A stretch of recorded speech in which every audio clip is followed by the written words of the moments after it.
All right, welcome to the first module and the first lecture of the class. This is going to set the stage for the rest of the course, dealing with the events leading up to the National Environmental Policy Act passage in 1969. So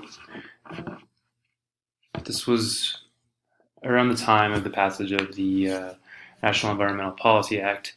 There was a lot of prescriptive policies being put into place in this era. You had, the Clean Water Act, Endangered Species Act, the National Forest Management Act, which we're going to talk a lot about, and a lot of federal movement on policies and procedures. And so, what were the causes of this? So some of the primary influences and ideas were this growing environmental awareness. This was in the media. This was in a lot of social movements. A lot of writing at the time, and a lot of focus, and also a growing distrust of the establishment, of the status quo of the government. There was also an increase in the faith in science, so science-based ideas and science-based strategies were being introduced and implemented within the government. There was a public demand for these type of policies, and so there was also an increase in political power of the environmental movement. A lot with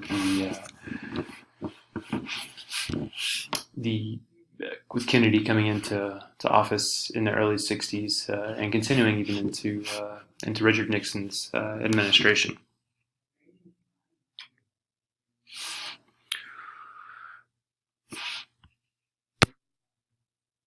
So in this era, we also saw a tremendous increase in the use of our land and natural resources with this post-World War to economic boom. With the war being over, you had a tremendous increase in the amount of disposable income that people had, so they were using our natural resources more, using our national parks. There was also a lot of infrastructure projects that were going on, and a lot of intensive impacts that were happening to our public resources. And so with all of this need for management, this kind of set the stage for this prescriptive era of environmental policies.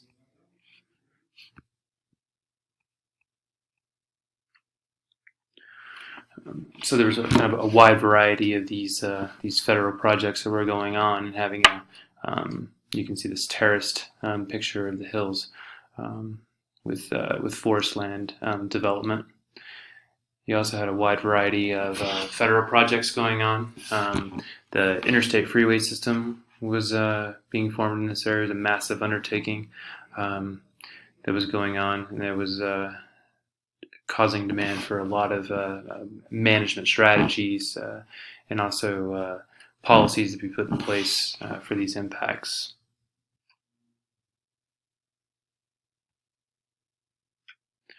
And part of the New Deal as well were these federal projects, such as the dams that were taking place all over the U.S. And really without any way to make the public aware of what these impacts would be whenever these projects were taking place. There were also multiple large-scale energy projects going on and being developed at this time. Pipelines, and a lot of stuff that we'll get into more details a little bit later on. You had the conversion of old-growth forest to plantations. You had a large demand for timber with a growing demand for housing after population started to increase after World War II. So just more demand on our resources. And so, all of these kind of culminated in several problems, and so one of them was water pollution, and we didn't really have any policies to address clean water. It took a responsive strategy of the Clean Water Act to be passed to address these issues. One of the main pieces of news and part of one of the drivers of this legislation was the Cuyahoga River in Ohio, which brought national attention to some of our problems with water pollution. The river actually was so severely polluted that it burned several times between 1952 and 1963, which is pretty amazing and pretty severe. So this was some of the ammunition that people and policymakers needed in order to pass our Clean Water Act.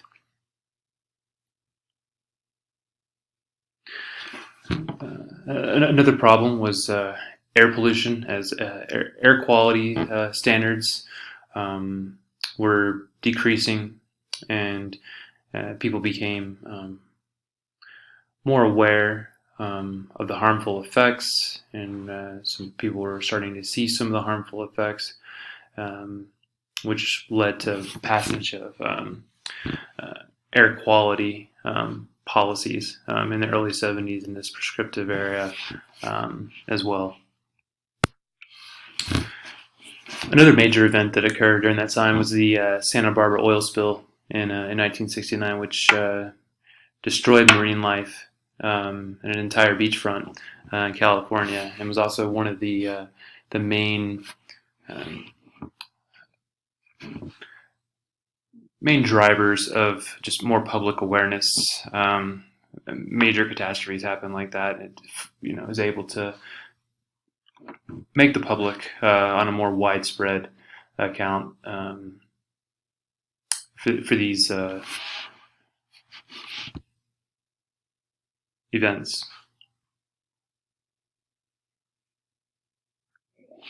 So post-World War II, there was also a tremendous increase in demand, not only for housing, but also for food. And part of this response from the agricultural industry was a more efficient way to grow things, and this was accomplished a lot through new pesticides, new way to fertilize, things like that. But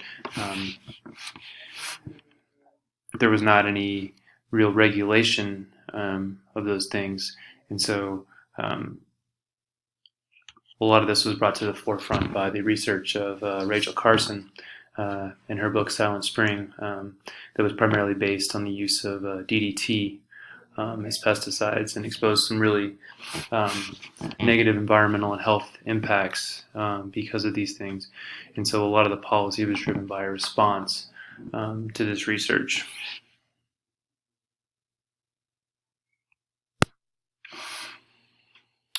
And so all these things kind of culminated in Earth Day in 1970. There were mass public demonstrations in major cities around the U.S. And around the world, and just was representative of how much the public was actually engaged during that time. Just to provide some context as well, around that time there was a tremendous amount of civil rights movements that were occurring during that time. A lot of social activism kind of went hand in hand with this demand for environmental policy as well. The Vietnam War was coming to an end, and there was just a lot of a very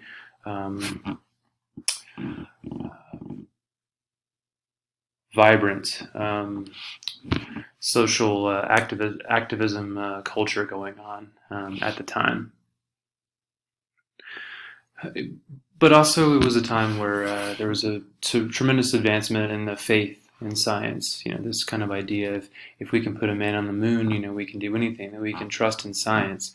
A lot of vaccinations and immunizations were developed during that time as well.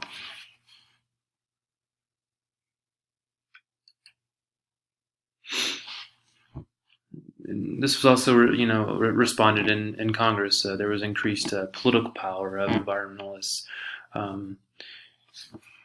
particularly Senator Scoop Jackson, who was the author of of NEPA, which we'll talk obviously more in depth about. But this led to political power um, of environmentalists, because that's where a lot of the interest was with the public, with this outcry for a response to all these terrible disasters that had happened, and all of this these projects that were going on without regulation.